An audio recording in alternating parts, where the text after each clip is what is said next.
trainers in the world. So humbly, he's here. I'm just very honored to have you here as an animal lover and dog lover.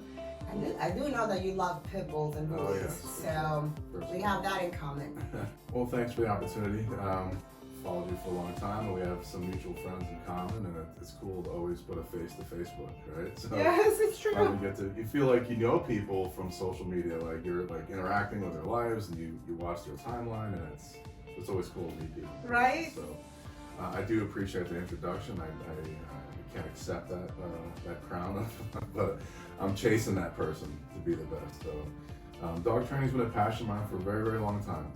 Animals as a whole have been like a lifesaver for me in a lot of ways. And I always, I'm fortunate enough to travel and teach and train dogs and meet with a lot of people. And I do get opportunities to be on podcasts and talk about things. And I'm very transparent about who I am and where I am sitting today. And I've just been blessed in so many different ways. And, dogs became a deep, deep passion of mine from a very young age. And it's not so much like a Disney huggy kissy story. My background is I was born into violence and dysfunction and substance abuse. My father was a violent alcoholic, and it was generational for him. He grew up in the same situations for his generation and generations before. And I'm not crying victim whatsoever. I'm actually very grateful for the things that I witnessed and experienced as a kid because, fast forward the tape, I was a cop down here in South Florida for many years, and my father surely prepared me for this world, this dysfunctional, fallen world and chaos. So,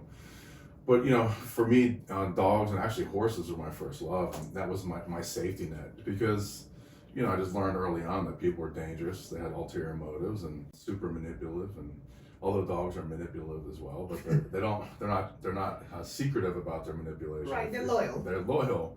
But if you understand how the dog thinks and perceives the world and learns, you do realize that they are master manipulators.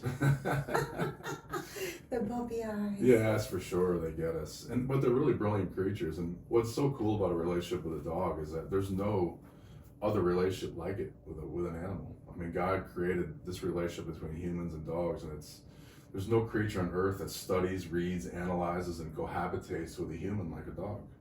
You see these things on social media, people bringing in their cows and their horses into the house and things like that, and try to force that relationship. But it's really very unique, very, very unique relationship, and it's actually a very simple language between humans and dogs.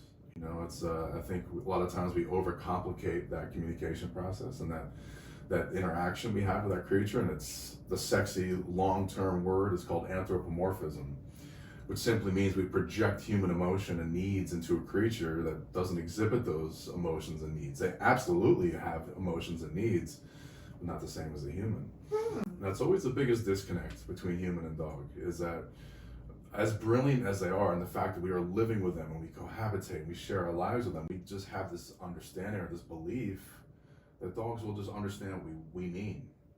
And if they did, I'd be homeless because I'm a professional dog trainer. And I've been able to kind of connect those dots over the years. And, I've been at this dog training game for probably 30 plus years. I've been saying 30 years for several years, so it's probably 33 years. I'm no good at math anyway, so it's all right. I just know that it's very much a passion. My wife would probably call it an addiction.